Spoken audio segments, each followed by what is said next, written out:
different after rewatching?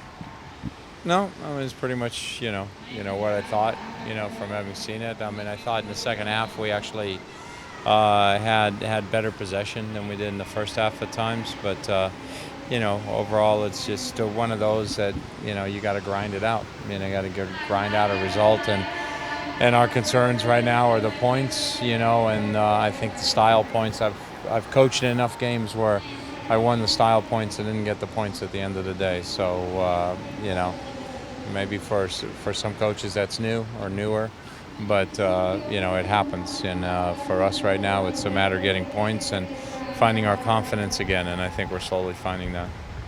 You touched on it after the game about Nelson Valdez's performance, but looking back through his numbers through his career, he hasn't been that prolific of a goal scorer. Did you see Sunday how he can sort of change a game even if he doesn't get on the score sheet? Well, he does a lot of things for your team. We asked him to play 90 minutes when that was maybe a little bit too much for him, but because of the circumstances of the subs we had to make, he had to go 90 minutes, but he was there battling.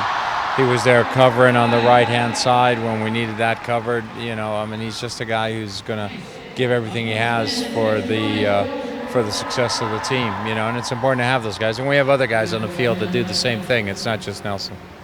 In different positions, obviously, but do you see any similarities between him and Ozzie and sort of the way that they grind and the way that they hustle and the way that they approach certain things?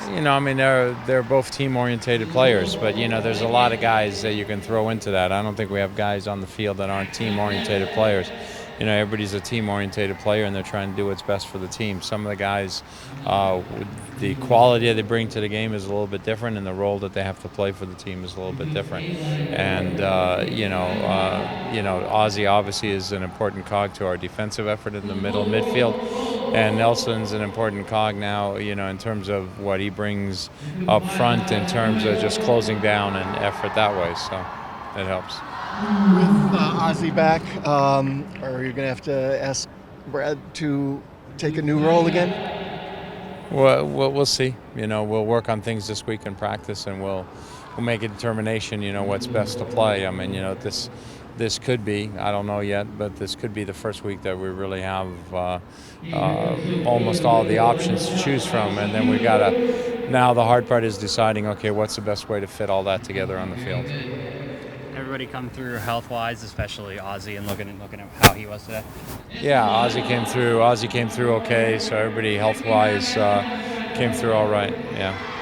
Do you have kind of a point number in your head that you think y'all are going to have to reach, or anybody will have to reach to get number 6? I've always said historically that it's, if you can average a point and a half a game, which is 51, you're generally going to get into the playoffs, So now we're at 38, so that puts us 13 away from there with, 7 games to go? Is that right? Yeah, so, obviously you can figure it out. You get 5 wins in there. Obviously this game's important for us on Saturday because it's at home. We need to get the points at home.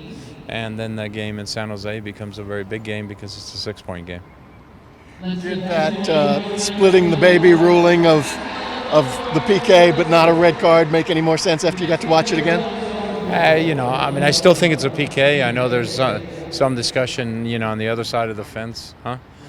I don't think it's a red card, in essence. But if you're a midfielder and a guy pushes the ball past you or pushes the ball through your legs and you stand there and you obstruct him, you get called for a foul. There used to be fouls that were direct free kicks and indirect free kicks. Obstruction is an indirect free kick. You never see indirect free kicks called anymore. So that to me is a classic case of maybe obstruction, and maybe in the old days that would have been an indirect free kick in the box. But that doesn't get called anymore. But for sure it's a foul, because a goalkeeper, just like a defender, can't run and just stand in the way of the player. You can't do that. Continuing his recovery, it looked like he was pretty sharp, at least in some of the drills out here today. Yeah, it continues to grow, and we need him to be 100%, so he can do all the things that are necessary to do up front.